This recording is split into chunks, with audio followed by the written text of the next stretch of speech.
когда-то давно фургоны, они же вены, были такой же неотъемлемой частью американской жизни, как уничтожающие задние покрышки маслкары, капотные грузовики, курсирующие по всему континенту, и безразмерные, сияющие хромом фулл-сайз седаны.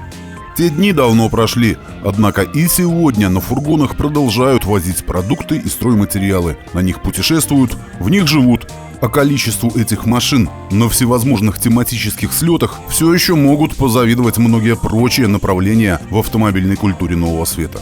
Фургоны выпускали в разные времена все представители большой тройки из Детройта, однако сложно переоценить вклад, который сделали в этой области сквозь года компании Chevrolet и GMC.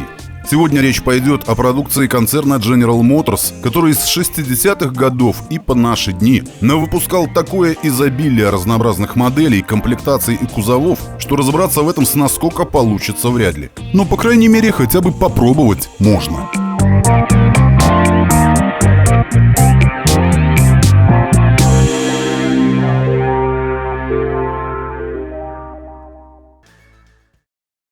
Итак, под впечатлением от фургонов Volkswagen, первой попыткой General Motors в этом направлении стала модель Greenbrier на базе заднемоторного Chevrolet Corvair, вышедшего в 1961 году. Но заигрывания с европейскими ценностями закончились довольно быстро, в 1965.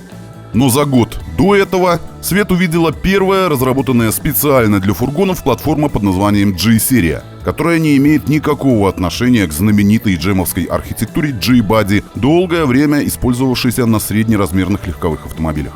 В 1964 году новейший фургон, получивший имя Chevy Van и заводской индекс G10, был исключительно грузовой машиной, имевшей несущий кузов, или точнее полностью интегрированную в кузов несущую раму, со стандартной грузоподъемностью в 1090 кг и грузовым отсеком на 6 кубических метров. При этом номинальная грузоподъемность G10 составляла лишь полтонны, хотя максимально разрешенная масса модели была заявлена в размере 2267 кг.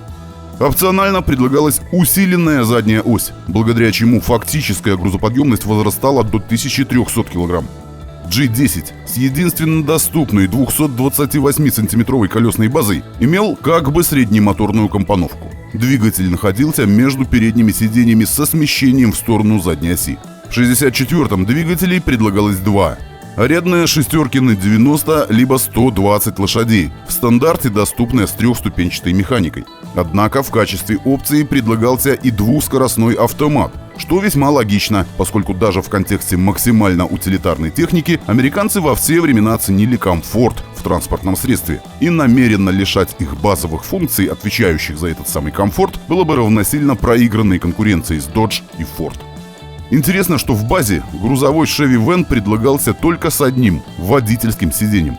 Но за доплату было доступно не только пассажирское сиденье, но и улучшенная отделка салона с высококачественной виниловой обивкой и даже двухцветным рулевым колесом. Уже в следующем, 1965 году, G10 стал доступен не только в грузовом исполнении, но и в пассажирском, получившем имя Sport Van. Аналогичная модель от GMC стала называться Handy Van. Линейка двигателей дополнилась 140-сильной 3,8-литровой шестеркой. Помимо остекления кузова и различных конфигураций сидений в салоне, спортвены были доступны с 15 кузовными однотонными цветами и 13 двухцветными схемами окраски. Второе поколение фургонов G-серии дебютировало уже в 1967 году и отметилось более выпуклым лобовым стеклом, а также расширенным списком опций. Теперь можно было заказать модель с удлиненной до 274 см колесной базой. Также стал доступным и 200-сильный 305-й малый блок V8 объемом в 5 литров. Для пассажирских спортвенов опционально предлагался кондиционер, смонтированный на крыше, и вакуумный усилитель тормозов. Помимо этого, линейка расширилась heavy-duty версией G20, номинальной грузоподъемностью в 3/4 тонны, и максимально допустимой массой транспортного средства уже в 2812 кг. В финальном 70-м году выпуска второй генерации опционально предлагался и знаменитый 350-й малый блок с 4-камерным карбюратором мощностью в 255 лошадей, которые были явно избыточными для автомобиля с высоким центром тяжести, архаичной подвеской и аэродинамикой газетного ларька.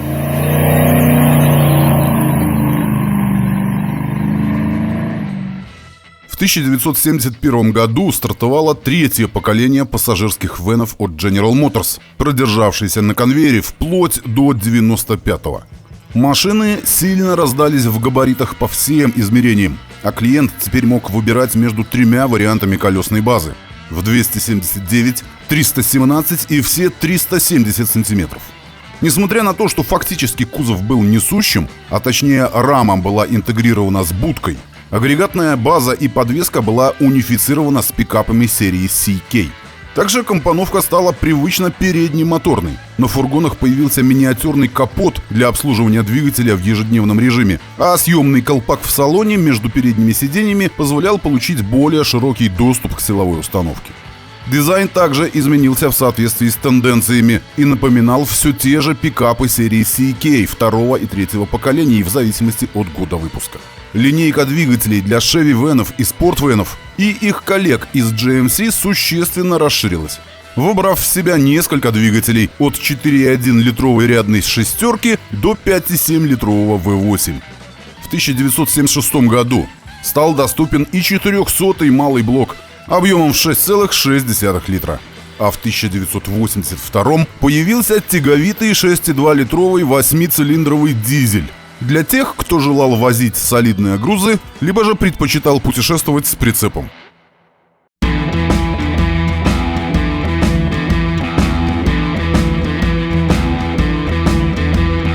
Именно на 70-е годы пришелся пик популярности венов в Соединенных Штатах. Авторитетные автомобильные журналы типа Hot Rod или Car and Truck начали регулярно публиковать статьи о новинках фургонного сегмента, что поспособствовало формированию субкультурного феномена под названием венинг.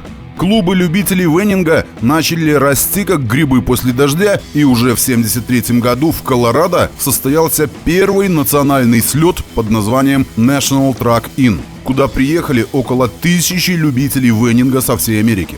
Слет National Truck In на ежегодной основе проводится и по сей день. Важнейшую роль в формировании культуры венинга сыграла возможность тотальной кастомизации фургонов, чему поспособствовали сами производители, включая тот же Chevrolet.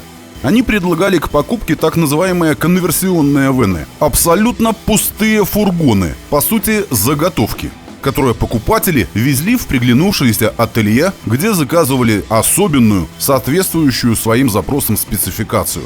Отсюда такое широчайшее разнообразие как в экстерьере, так и по салону.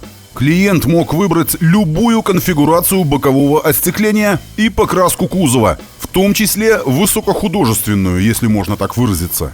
А опции по интерьеру были и вовсе бесконечными. Выбор материалов внутреннего убранства был практически неограниченным. Количество и расположение сидений оставалось исключительно на откуп фантазии заказчика. Также можно было нафаршировать автомобиль всем, что душа пожелает, от высококачественной аудиосистемы до портативного кухонного модуля. Кемперы на базе этих фургонов строили повсеместно. Для тех, кому был необходим повышенный комфорт в дальних путешествиях, предлагались так называемые лодки. То есть металлическая крыша срезалась, а на ее место устанавливалась единая пластиковая панель, позволяющая увеличить объем внутреннего пространства, а также оснастить вен дополнительными окнами и открывающимися люками.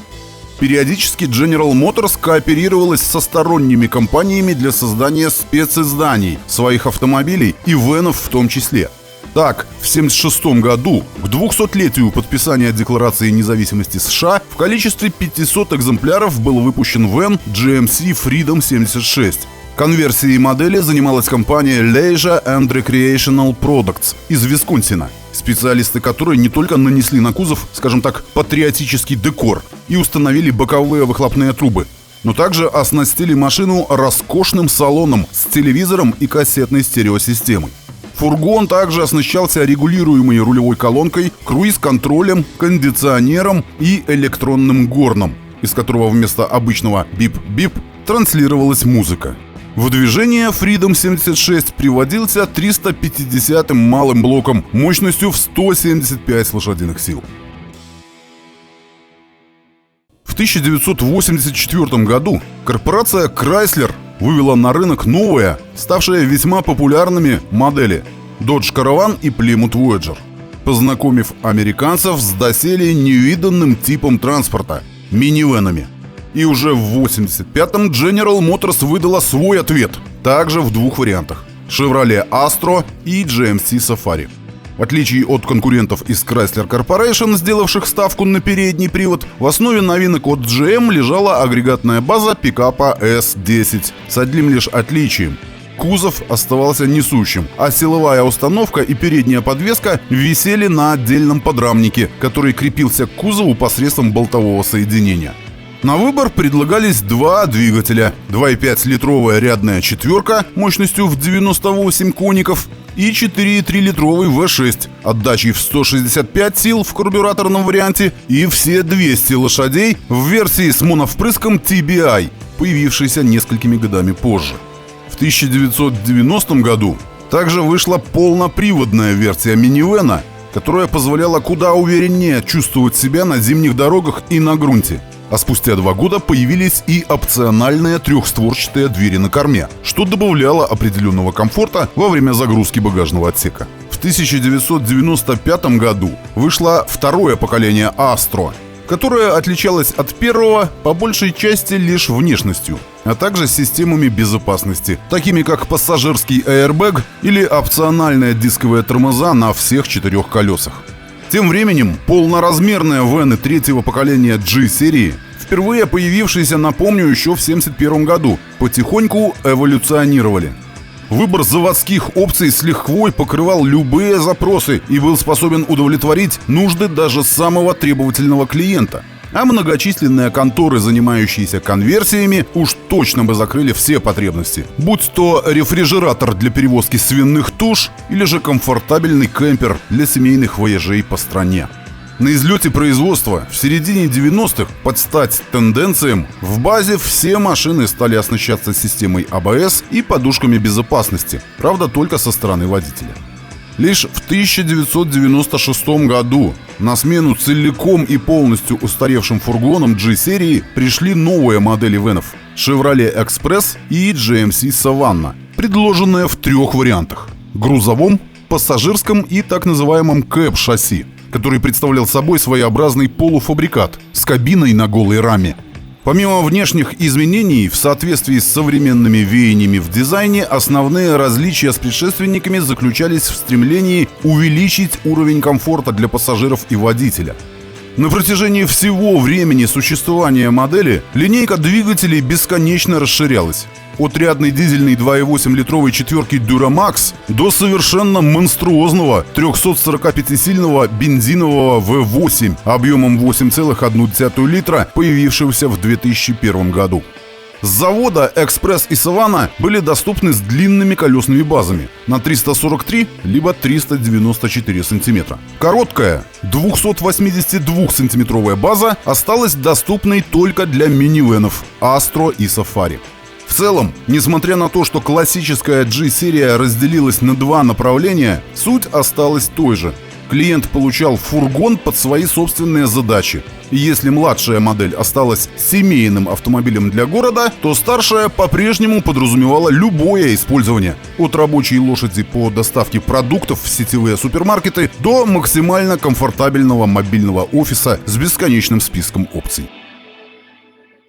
К сожалению, у General Motors не получилось взять верх над Chrysler Corporation в сегменте минивэнов, используя лишь немного доработанную архитектуру от грузовиков.